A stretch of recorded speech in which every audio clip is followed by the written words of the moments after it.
So no one seems to want to live in the UK anymore. Last year, more than 3,200 millionaires exited the UAE, adding to the more than 12,000 that had already left between 2017 and 2022. And in 2022, I was one of those people. Well, I wasn't a millionaire, but I exited London and the UK to move to Dubai for a better life and much lower taxes and many other reasons. And in the past few years, it seems like everyone who can leave the UK is leaving the UK because the entire country is basically going to the toilet. And in this video, I'm going to explain some of the reasons why that is. And it's a real shame to see, by the way, what is happening to this place. When I moved to London for the first time, I loved the place. I was obsessed with the place and it had a really positive energy about it. It was like the place to be in Europe. But nowadays, it just seems like the entire attitude of the country is so negative. Every conversation that I'm having with people from or in the UK is about how much they dislike the UK. Now, the first thing to understand is that the UK is pretty much the poorest rich country. And to see this, all you have to do is look at some objective statistics. Like, for example, if we look at the median income across different sort of wealthy countries, we can see that the UK has almost half the median income of countries like the United States, like Switzerland. Now, if you look at some average statistics like GDP per capita, it still seems like a wealthy country. But the thing about the UK, and this has been the case even before all the things that we're going to talk about in this video, the UK is like a sort of mediocre country with a very wealthy financial industry, specifically the London financial industry, that sort of pushes up all of these average statistics. Like if you look at the jobs in London and things like this, a lot of the salaries there are very, very average, apart from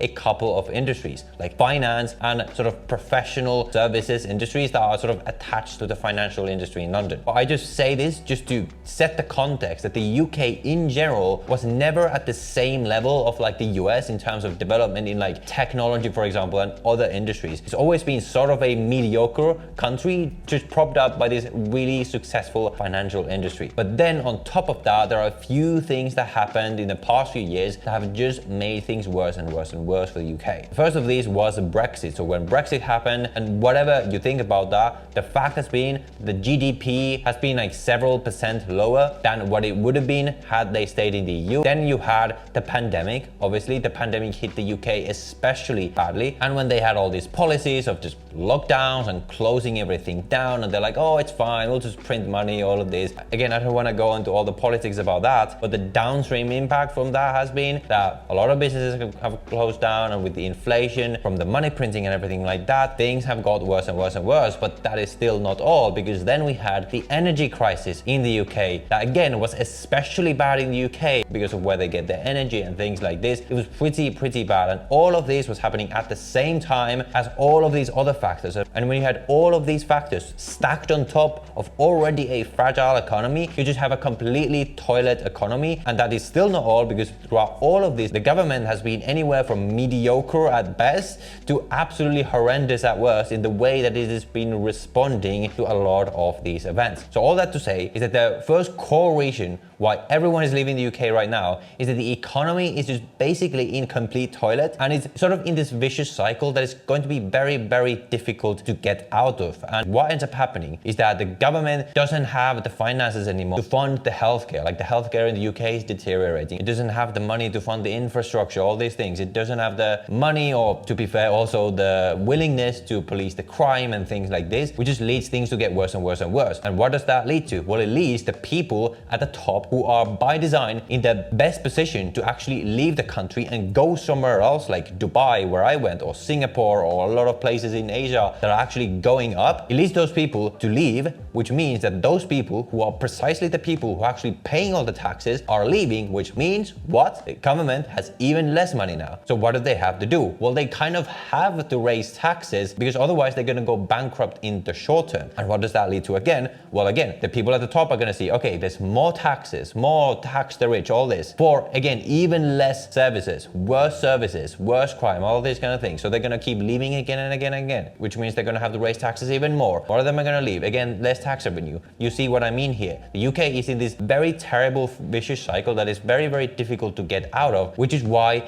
everyone is leaving. And let's just say, I'm very glad I'm not one of the people who has to be worried about this right now, because I don't know how they're going to get out of the situation. But there are other reasons why, even even before this, even if this wasn't the case, the UK, at least for me personally, and obviously this is going to be more personal, would not really be my dream country to live in ever. I was never a fan of the UK culture. It just seems like all they want to do is get drunk in pubs and watch football and they have this very sort of toxic humor. It's a very passive aggressive culture. You never want to say things directly. Whereas I'm just like I like to be a direct person. Like the culture, at least for me personally, it never really fits in with me that well. It's always been a very negative sort of non-risk taking culture. And there's many historical reasons for this. Obviously, it's a very long history of the class system, of just like trying to keep everything the way they are. I've talked about this previously in my Europe video, where like this is a general European attitude of just trying to take as little risk as possible, keeping things the way they are, rather than something like this is one of the things that I appreciate about America is like being more innovative and trying to build new things. The UK doesn't really have that, and that's another reason why culturally it was never really for me. And when you add to this again the terrible economic situation, people are not doing well, people are really like physically struggling, it just makes everything more and more negative. I swear every conversation when I was in the UK for the last year or so that I was there ended up becoming about how much we dislike the UK and how much people want to leave the UK. Luckily I was in the position where I was able to leave, but most people are not. Most people are stuck in their jobs, and I'm not blaming them. Like it's not an easy situation to be in. It's not easy to get to the point where you're just able to take off to somewhere like Dubai or wherever you want to go. The weather is also absolutely terrible. Now maybe some people like that kind of weather, but just not for me. Cold, it rains, like even in the summer, like it'll just be overcast and raining a lot of the time. Now of course sometimes it's sunny, and when it is sunny in London and it's green, it can be kind of nice. But to me, living in sunshine is just so important. So I just saw it as like my life is way too short to live 7 months of the year in grey, rain, overcast